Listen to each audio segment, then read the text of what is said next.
conference. So that is the theme of that conference is Muslim life and culture in colonial Bengal. And it is organized by Bengali Academy for Social Empowerment and Department of English, Dr. B.R. Ambedkar College. Already we have done one day already we did it, and today is the second session, and I hope today we will get some papers as well as some plenary session, and it will be very engaging conference day. Now before that I will request Dr.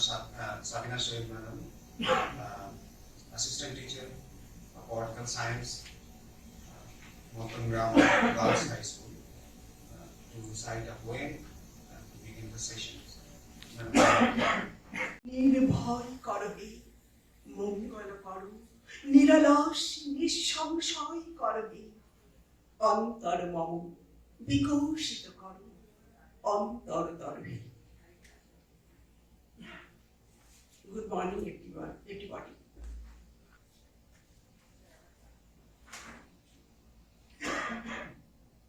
Session 7 on the chair Bapin Mallick. Bapin Mallick is presently working as an assistant professor of English at Dr. B.R. Ambedkar College, VII, West Bengal. He is managing editor of Consortium, an international journal of literary and culture studies. He has done his MA in English from Bapin University, Kolkata. He has completed his MPhil in English on the topic The Art-Haunted Mind, exploring environment consciousness of Ruskin Board in select stories, short stories, from University of Bongo, Malda, West Bengal. He is presently a PhD research scholar at the Department of English, Bankura University, West Bengal. His area of interest are eco-criticism, deep ecology, and post-humanism. Thank you.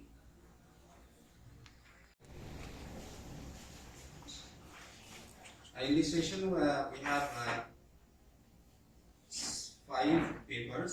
First one is Arad Sheikh, second one Alabin Sheikh, third one Abdul Kalam Sarafat, next one MD Shahjahan, and next one MD Ehsan Ali. All the students of Darul Huda Islamic University with whom. So I would request and on behalf of the Department of English, Dr. B.R. Ambedkar College, I'd like to thank VII, Bengali Academy for Social Empowerment, for giving us the opportunity to collaborate with this interesting conference, that is Muslim life and culture in colonial Bengal. So I'd like to thank all the members who are associated with this particular organization, that is Bengali Academy for Social Empowerment, Kolkata, West Bengal. And this is the second day and the first session of the second day. And in this session we have 5 speakers who are going to speak on different issues on this broader topic, that is Muslim life and culture in colonial Bengal. And we have 5 speakers, and the first speaker is Arad Sheikh, who is a research scholar at Darul Huda Islamic University. And the topic he is going to discuss in this session, that is contribution of Begum Rokeya and Kujista Akram Banu on social empowerment and educational development, especially for Muslim women in colonial Bengal. So without further delay, I would like to request Arad Sheikh to present his paper. Arad Sheikh, please come.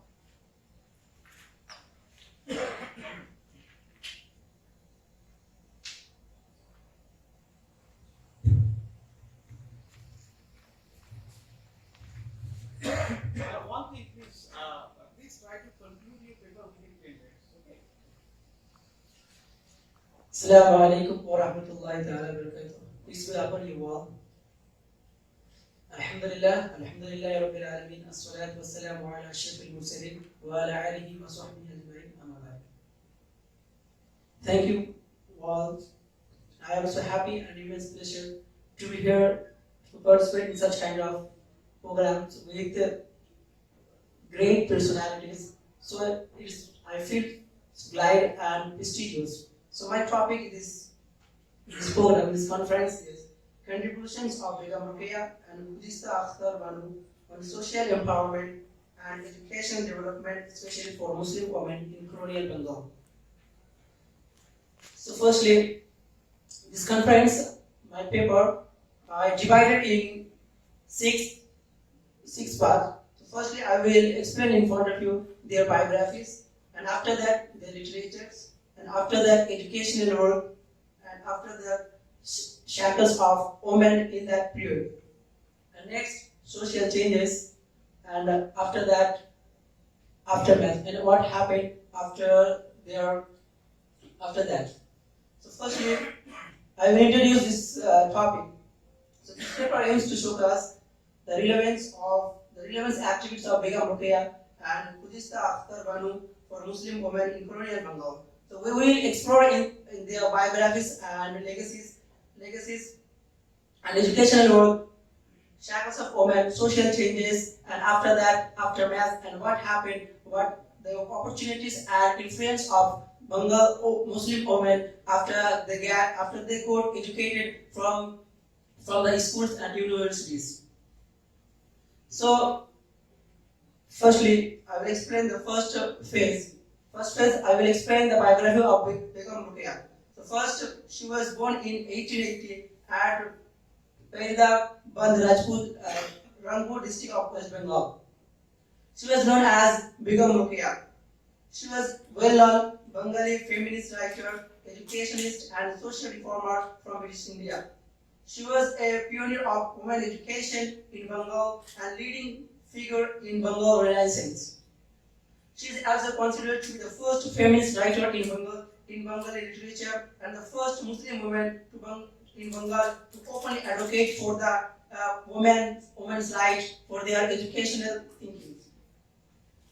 After that, I will explain her biographies, her descendants and families. So first, her father was Zainuddin Muhammad Abu Ali Sabir, who was a landlord and a wealthy family in that time. She lived here. In that time, there was no facility for educated in Muslim women in West Bengal, especially in West Bengal. So in that time, she learned English, Persian language, and Bangla English from her elder brothers and elder sisters. So in that time, she learned Bengali language from her elder sisters. That's her name, Karimunisa, and she learned English language from her elder brothers.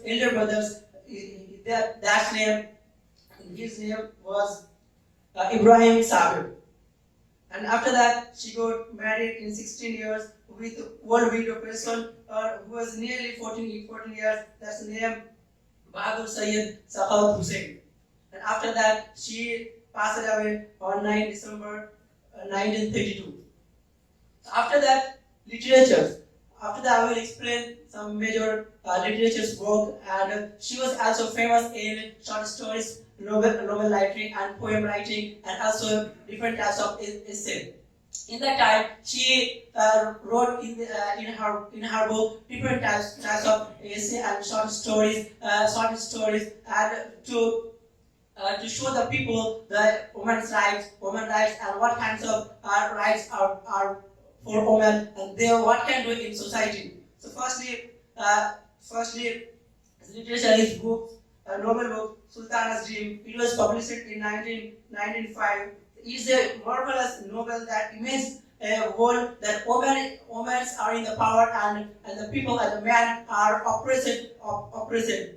In that theme, she explained it in this book. And after that, Abarod Bashini. It was published in 1913. So in this book, it is a collection of essays on women's education and social reformers.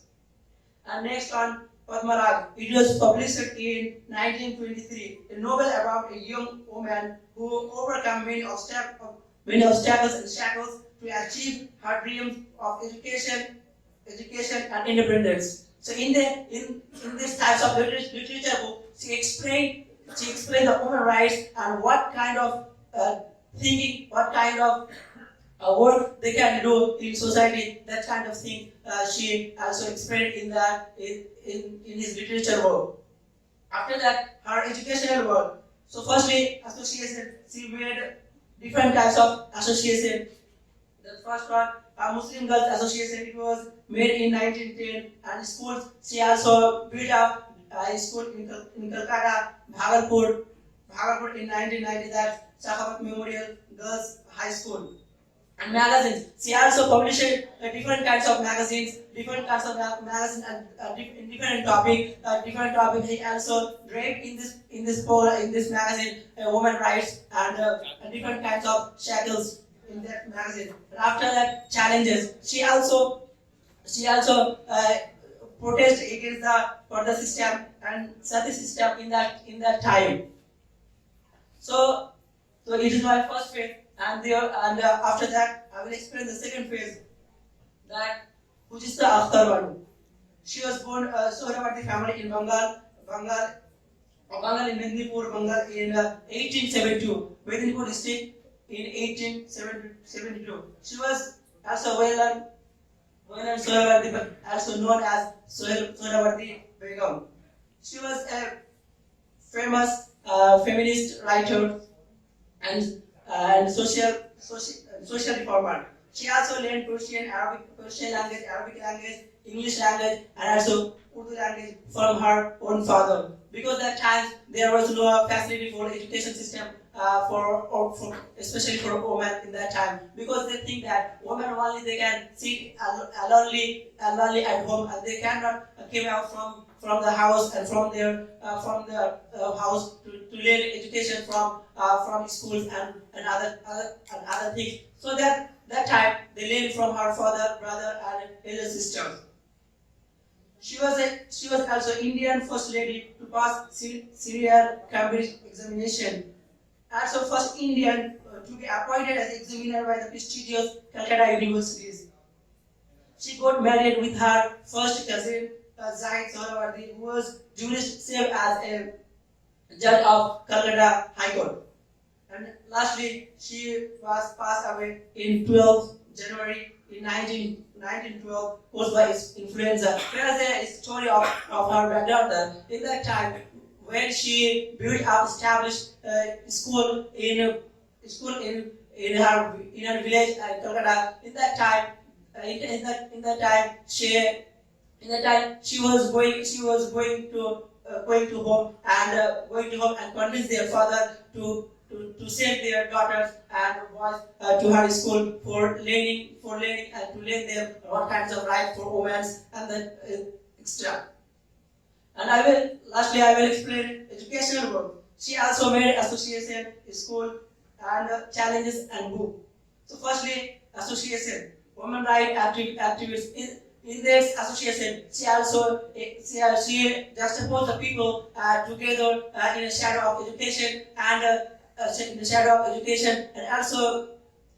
also give the message the people for the emancipation of knowledge, for the emancipation of human rights and the freedom of women. They can learn educate as people learn education from the schools and different types of universities at in the time. Firstly, she was also built up school, Sohrawardi Girls School in Calcutta in 1909. And challenges. In that time, we can see that different types of challenges, that child's marriage, quota system, and sati system. So child marriage in that time, when any girls got 9 years, so their father got married her with different types of people, that may be 18 ages, that may be after 40 years ages people got married with them. And quota system, in that time, people thinking that the quota system is a main reason to catch the woman in a cage. They cannot. Therefore, in that time, against the protest against the party system. And Sati system in that time, the Satidra Pratha. In that time, women, whenever any girls got married with a man, and after that her husband got died. In that time, also in that time, that women are burned in the fire. So that kinds of challenges, that kinds of thinking that are protested by such kinds of great personalities, Pujista Aksavar and Begum Ruqayya. And her book, Aira Ibadat, it is a famous book, and also it is approved by Calcutta University, and it is also added in their syllabus by the government. So after that, I will explain the shackle of women. In that time, what kind of difficulties faced by the women.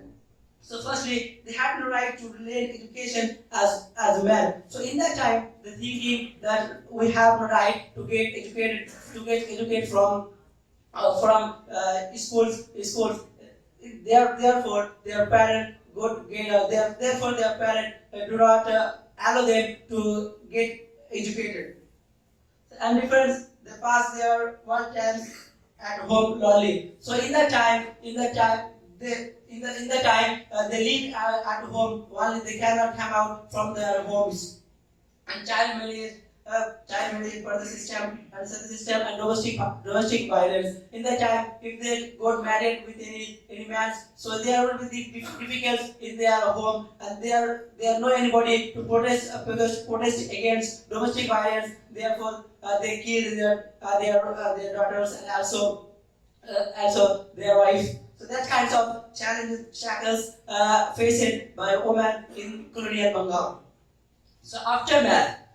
So in this presentation, I will explain different types of their association and their educational work and literature work and their activities what done for a woman, especially in Bengal. So after that, when they established different types of association and schools, high schools for girls and boys. So after that, when they try to learn education from the types of association, the types of college and schools. So after that, Muslim girls and women have success to a wide range of educational opportunities. So we can see a huge difference in our Bengal, especially in our Bengal, in India, especially in our Bengal. Women are different types of fields. They are in mathematical fields, technology, and engineering, and social worker, and teacher. So we can see here the different types of fields. The women are served. They also work as activists, and they work for man, woman together. So now literary rate of Bengal that Sorry for the interruption. Please continue. so literary rate in West Bengal in terms of 2020 census that mostly women literary rate that 70% plus 70%. It is last 2022 census that approved by government. So it is my topic. I will fully explain in front of you. So in terms of lack of time, I don't prove my paper presentation. So I conclude here. Assalamu alaikum wa rahmatullahi wa barakatuh. Any conference in any seminar, definitely we'll give the space for question answer. But after the end of this session, after the talk of these 5 speakers, we will give you a space. Then we will discuss on the topic. Okay. So I am requesting the next paper presenter. Yes, and my beloved audience, and I stand in front of you such kinds of memorable and great personalities. So I'm proud to be here in front of you. So now I want to discuss, and I would like to share with you about the contributions of Suravati family to development Islamic studies in Bengal region. So at and I would like to share with you that Hussain Shahid Surawardi and Islamic cultural empowerment in Bengal region and how they developed Bengal regions from Islamic studies. So at the first introduction about Surawardi family. The Surawardi family is a prominent Bengali Muslims family that has made significant contributions to development Islamic studies in Bengal regions. Over the centuries, the family has produced numerous scholars and political leaders and other scholarship to help for students. So our view, the family origin can be tracked to the 11th century Iranian philosopher and writer Abul Najib Surawardi, who was the founder of Surawardi family. And after that, the Surawardi family spread all over the world, and certainly and especially that Surawardi family has become the one family of Bengal region, and they spread in Bengal region. السلام عليكم ورحمة الله وبركاته. الحمد لله رب العالمين والصلاة والسلام على رسوله الكريم. أما بعد. Peace be upon you too, everyone. I am so grateful and happy to gather here to get the presentation for Bengal in Jasimuddin's poetic legacy in colonial Bengal, his contribution to Bengali Muslim literature in magazines and newspapers. Second years, magazines and newspapers played a crucial role in fostering intellectual and editorial dialogue during a time of great social and political change. Colonial Bengal served a variant melting pot of culture, religions, and language, where literature played a central role in shaping identities and preserving the rich tapestry of the heritage. Jasimuddin, a notable figure in Bengali literature, went to beyond being a literary luminary. He became a symbol of unity of representative for the Muslim community through his writing published in various periodicals. He catalyzed a meaningful intellectual and intellectual dialogue during a time of substantial social and political transformation. His work not only captured the essence of rural Bengal but also transcended religion and linguistic boundaries, fostering an environment of mutual understanding and appreciation among the diverse communities that existed in colonial Bengal. Biography of Jasimuddin. Early life. Jasimuddin, the eminent poet of colonial Bengal, was born in Faridpur, presently that is now in Bangladesh, a district in Bengal which is known for his lush countryside and cultural diversity. His early life deeply rooted in the variant culture milieu of rural Bengal. Growing up in a traditional Bengali Muslim family, Jasimuddin was exposed to rich heritage of Bengali literature culture from a very young age. This early exposure laid the foundation of his lifelong connection to the literary and cultural tradition of region. He also studied literature in from here by say higher secondary studies and colleges. Here education, Jasimuddin's educational journey played a pivotal role in shaping his literary powers. He received his formal education into significant urban center of the region. Firstly, Dhaka and the second Calcutta. Dhaka, the capital of present-day Bangladesh, was known for his brilliant literary and intellectual circle. He pursued his education at the University of Calcutta, where he completed his MA in Bengali literature. Calcutta, on the other hand, was in the intellectual and cultural hub of colonial India. This city site provided Jasimuddin with access to diverse literary tradition, languages, and a wealth of intellectual resources. Literary contribution. Jasimuddin literally worked in primarily revolved around rural life and the folk tradition of Bengal. He is best known for his collection of poems and songs, particularly Nakshi Kanthar Mat and Field of the Embroidered Quilt, which is beautifully captured the essence of rural Bengal and its people. His work are marked by a deeply nostalgia or love of the countryside and an intimate understanding of the daily lives of rural communities, folk collection and tradition. Jasimuddin was not just a poet, but also the dedicated folklorist. He spent significant time collection and documenting rural folk and song and tradition and poems, other stories. His efforts were instrument in preserving and rural tradition of Bengal for future generation. His legacy, Jasimuddin's contribution to Bengali literature have left an enduring legacy.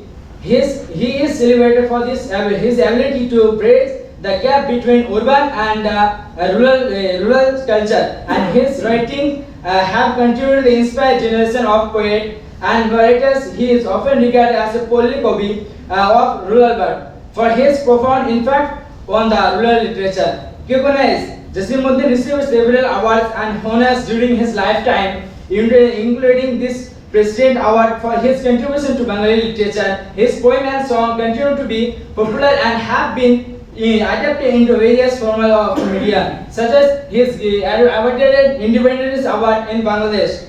Jasimuddin poetic style. His poetical style was marked by simplicity, depth, and strong connection to rural life. He is often regarded as a pioneer of pastoral poetry in Bengali literature. This section will be analyze his poetic style, including his uses of language, rhythm, and imagery, how it is distinguished from his contemporaries. Rural realism. Jasimuddin poetry is firmly rooted in rural landscape and everyday life of Bengal. His poetry the simplicity, beauty, and challenges of rural experience with remarkable realism.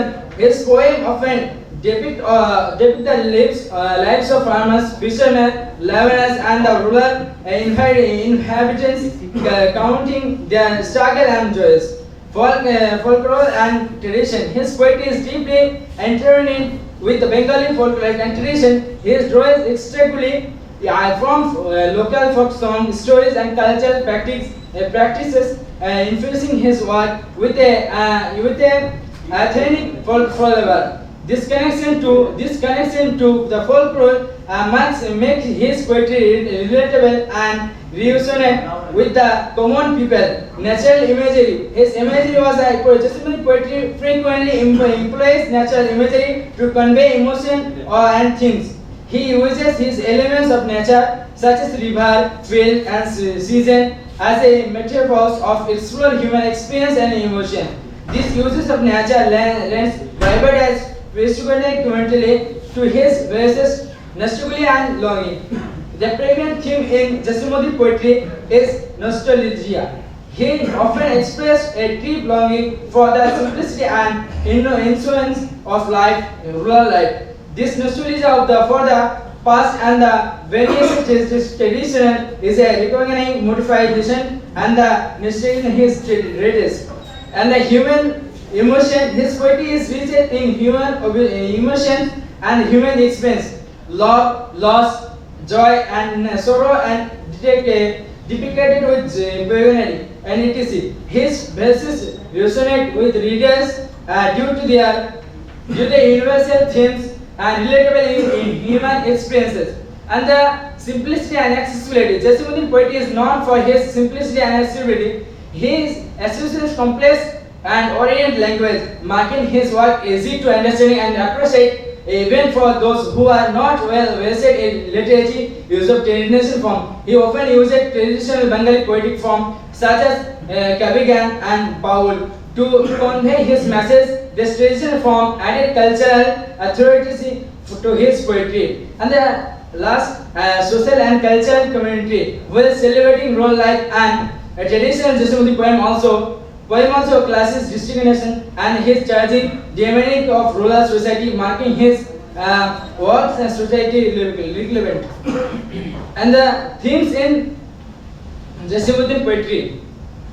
Jesuiti poetry explored a wide range of themes from the beauty of rural Bengal to the struggle and inspiration of the common people. His work often revolved around themes of nature, love, human emotion, and the psychoeconomic condition of his time. This section will be discuss the keys themes in his poetry and relevance in the colonial contents in full paper, inshallah. Rural life central to Jasimuddin work, his portrayal of rural life in Bengal. He captured the daily struggle, joys and challenges faced by rural communities, from farmers and fishermen and other laborers. His poetry vividly depicted the static beauty of simplicity of village life and the love and relationship. Love and affection and human relationship are common themes in Jasimuddin poetry. He explores the common emotion of love, inspiration, and longing with the tenderness and emotional depth nature. She said the nature world plays a significant role in poetry of Jasimuddin. Jasimuddin often uses natural imagery to convey emotion and moods. He drew inspiration from his changing season, rivers, and landscape to reflect the human experience. Social issues. In the colonial time, social issues was while celebrating rural life, Jasimuddin poetry also delves into social issues. He addressed topics such as poetry, class disparities, and the changing dynamic of rural society. His work subject athletic of the social and economical change faced by the rural population. Human suffering and relations. Jasimuddin poetry portrays the relentlessness of the human spirit in the face of the adversity. He highlighted the strength of the determination of the rural populace in coming with the life's hardship, culture, identity. His poem often explore the concept of the cultural identity, celebrating the influence of Bengal culture and tradition. His contribution to the preserving of cultural identity by documenting and celebrating local customs and practice. And the fourth, a representative of Muslim identity. Jasimuddin was a representative of Muslim identity. One of the greatest aspects of Jasimuddin literary corpus and his role in representing to the Bengali Muslim identity during a crucial period in colonial Bengal. The 20th century marked the need for a cultural resonance among Bengali Muslim peoples. And literature emerged as a powerful instrument of the culture reminding Jasimuddin poetical of Muslim life, tradition, and ethos facilitates dialogue between diverse communities and the intent of the sense unity. Alamin, I'm extremely sorry for the interruption. Please conclude, okay? So you are expected to complete this presentation with 10 minutes, but you have already taken 30 minutes. Please conclude. Next is contribution to his magazine, newspaper and magazine. One of the most striking aspects of Jasimuddin literary career was his contribution to magazines and newspaper. He is regularly published in poetry in various publications, including Shogat, founded in 1918, Purvasi, a Bengali literature magazine founded in 1921, and Vichitra, a renowned Bengali literature magazine founded in 1911. This section will be delivered into explain this the platform, explain how to they alert him reach a wider audience and influence public resource. And the last of is social exchange and community exchange to from the colonial era to development in Bengali literature and Muslim identities. So lack of time, I conclude here. Inshallah, I will be adding my all points in full paper. I conclude here. Assalamu alaikum wa rahmatullahi wa barakatuh. Thank you, Alamin, for this presentation.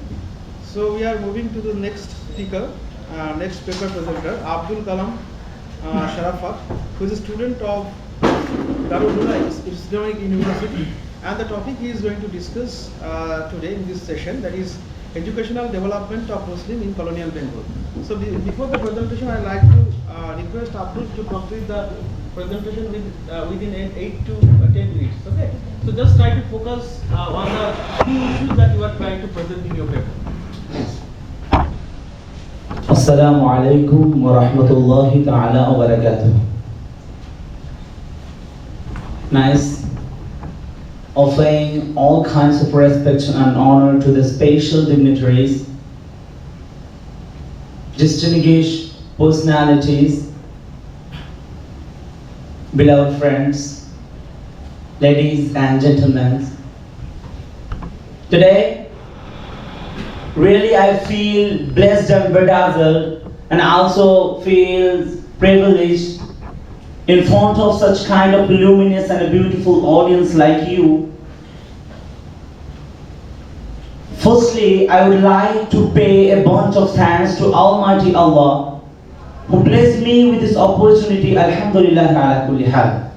So first and foremost, without wasting any more time, the title of my paper is Educational Development of Muslims in Colonial Bengal. So I add the table of contents. Firstly, the introduction. In this introduction, I introduce the title, and then the major educational institutions, and then the Bengal Muslims and colonial education. It is actually a book review of Nilanjana Paul, and then the contribution of Abdul Latif and Fazlul Haq in Muslim education development in colonial Bengal, and the contributions of this of poets in the British era of colonial era of British, and then the Muslim education in colonial times. And these things literally preserve our Islamic history as well. And we know well that how indispensable the preservation of Islamic history. Because the preservation of Islamic history is quite indispensable for safeguard of our culture and tradition. By preserving history, Muslims can feel proud on what their ancestors have done in the course of history. From constructing historical monuments to establish a kingdom over a period of 1,000 years in various Muslim countries like Yemen, Egypt, Syria, and other faithful countries, Islamic countries, constructed many mosques and gigantic structure which will excel than any buildings in Europe and America that time. The most prominent of this is the Kaaba in Makkah and the shrine of Prophet Muhammad sallallahu alaihi wasallam in Medina, which receives millions of visitors every day. And then the conclusion. So the introduction is the educational development of Muslims in colonial Bengal, particularly during the British colonial period in the Indian subcontinent, was worked by a complex interplay of social, economic, and political factors. The colonial era in Bengal spanned from the late 18th century to the mid 20th century, and during this time, educational opportunities for Muslims underwent significant changes. And then the major education institution in the colonial era, firstly I add the Kolkata Madrasa. The Calcutta Madrasa in 1780, you know well that 1780, the Kolkata Madrasa, it established or was founded by the founder of this institution is Warren Hastings, and who was the Governor General of India at the time. It was established in 1780 with the intention of providing education in Arabic, Persian, Islamic studies along with modern systems. And then the Aliya Madrasa. It is also established in 1780. The Aliya Madrasa in Calcutta was also established in 1780, and the establishment of a part of the efforts Muslim education in Bengal the founders included both British officials and local Muslim leaders. And then it is also established in 1780, Dhaka Madrasa. And like Calcutta Madrasa and Arya Madrasa, it is also. So was founded in 1780. The initiative establishment came from both local Muslim leaders and British authorities. And there are so many institutions in my paper, but it is for the lack of time I don't say in this time. And then the Bengal Muslims and colonial education. It is actually a book of Nilanjana Pal, and I read about this book review, and then I present in front of you as you see that. And he kept with the 5 chapters with the introduction and the conclusion, and it is a short book review. If you read it, it is too beneficial for you, for us, all of us. And then I add the chapter in this book 5 chapters I mentioned in front of you that the first chapter is the controversies and introduction of English education 1854 to 1900, and the chapter 2 the partition of Bengal and post partition policies 1905 to 1911, and chapter 3 is the Hindu-Muslim competition and educational policies. It is 1923 to 1930, and the 4th chapter is Fazlul Haq's role. It is also include the role of Fazlul Haq.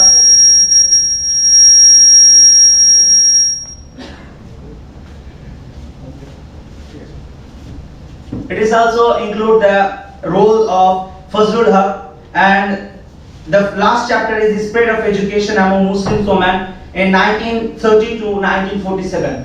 And this is all the it's scheduled like beautifully he written in a simple language in this book. And then the contribution of Abdul Latif and Fazlul Haq I added especially in this paper. So Abdul Latif's contribution I mentioned in front of you that Abdul Latif, a prominent Muslim leaders, played a significant role in the growth of education among Muslims in colonial Bengal. His contribution may have included advocacy, educational opportunities for Muslims, and age involvement in the establishment to support of educational institutions. And then the Fazlul Haq contribution, and for the lack of time, I not say about it. And then the contribution of poets, and like Mir Musharraf Hussain, Sirajuddin Khan, now Abdul Latif, Mirza Ghulam Ahmad, and there are so many Muslim writers in colonial era I mentioned in my paper. And these Muslims really, in terms of education or learning, their contribution is too good. And in this time, Muslim often been considered to be a backward society, but it is a crystal clear from historical Bolden's movement that Islam is a fountainhead of illuminating ideas for the future generation. Because the intellectual development of Europe is incomplete without Muslims. There wouldn't be no Renaissance, no Reformation, except the role played by some Muslim theologians like philosophers, historians, and like Ibn Sina, Ibn Rushd, Ibn Khaldun, and so on. Yes, and next I add in the contribution of poets, and then the Muslim education in colonial times, especially in Arabic, the traditional Islamic studies. It includes theology, jurisprudence, and hadith studies. You know well that theology in Arabic language is said the aqidah, and it is the traditional Islamic education. And then the jurisprudence is fiqh. It is actually Islamic law. And then the hadith studies, the study of hadith, and then I at the conclusion, and I mentioned in front of you that the education development of Muslims in colonial Bengal, shaped by traditional Islamic education and British colonial policies, with a significant contribution from leaders, Muslim universities, the advocacy for Muslim education, combined with efforts of social reformers and educationalists, contributed to the emergence of a distinct Muslim identity, impacting the demand for a separate nation and shaping the region's socio-educational landscape. So, In a conclusion, I said that the whole point I add in my paper. So, with for the lack of time, I conclude here. وآخر دعوانا الحمد لله رب العالمين. السلام عليكم ورحمة الله تعالى وبركاته. Thank you so much, Abul, for this nice presentation. So the next presenter of this particular session is Muhammad Shahjahan, who is also a student of Darul Huda Islamic University, and the topic he is going to discuss: transmutation of Bengali Muslim women from shackles of patriarchy to education freedom in Begum Rekia Shakhat Hossen's Padmarag, empowering the pedagogue. So I'd like to request Muhammad Shahjahan to present his paper.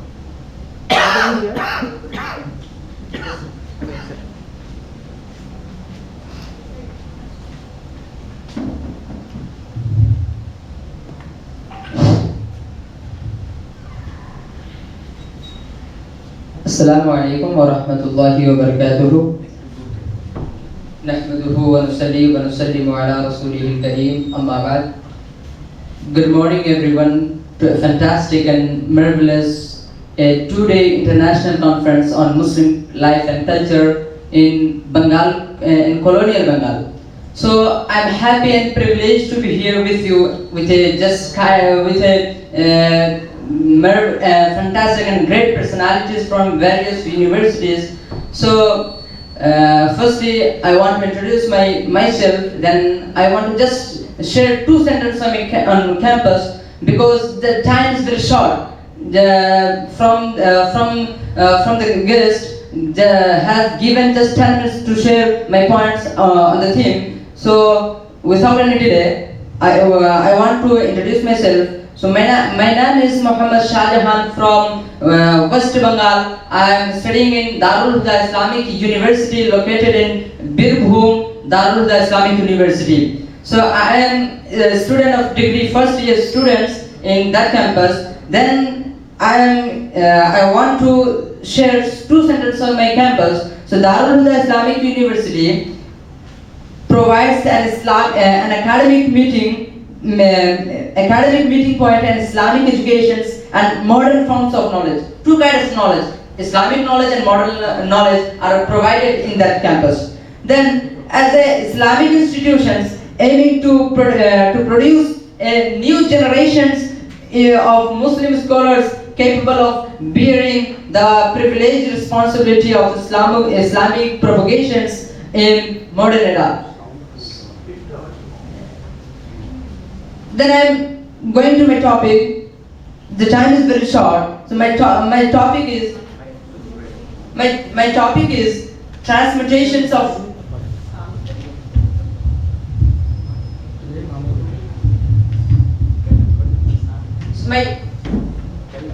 my topic is transmutations of Bengali Muslim women from shackles of patriarchy to education freedom in Begum Rukaya Sakhawat Hussain Padmarag, empowering the pedagogy. I mean, in Bengali language, we can say the meaning of the topic that Begum Rukaya Sakhawat Hussainer Padmarage পিতৃতন্ত্রের শিকল থেকে শিক্ষার স্বাধীনতায় বাঙালি মুসলিম নারীর রূপান্তর. So the very famous book of Begum Rukaya Sakhawat Hussain Padmarag in Bengali language, we can say the Padmarag. So I request to the sir to show the table of content in project. My table of content. Firstly, introduction to Begum Rukaya Sakhawat Hussain, and then understanding the concept of patriarchy, then explorations of Bengali Muslim women's experiences, and then number 4, role of education and patriarchal structure by seeking education. The novel depicts the transformative power of education in empowering women to assert their rights, redefining their roles, and contribute to a more equal and progressive society. The story serves as a motivating forces of Bengali Muslim women in their journey towards the educational freedom and empowerment. Then number 7, challenges faced by Bengali Muslim women in patriarchal society. Bengali Muslim women in patriarchal society faced numerous challenges in their A paper, that is to not to give the detailed biographical information, all these things. Who is Begum Ruqayya and all these things. Rather, we have to focus on, we should focus on the key issues, key philosophical ideas, critical issues, and all these things, instead of focusing on the biographical details and the information, because it will take time, right? So that is the important thing that we need to keep in our mind. And the number two, that is very important for research. So what is done, what is not done, and out of not done, what you are trying to do in your paper.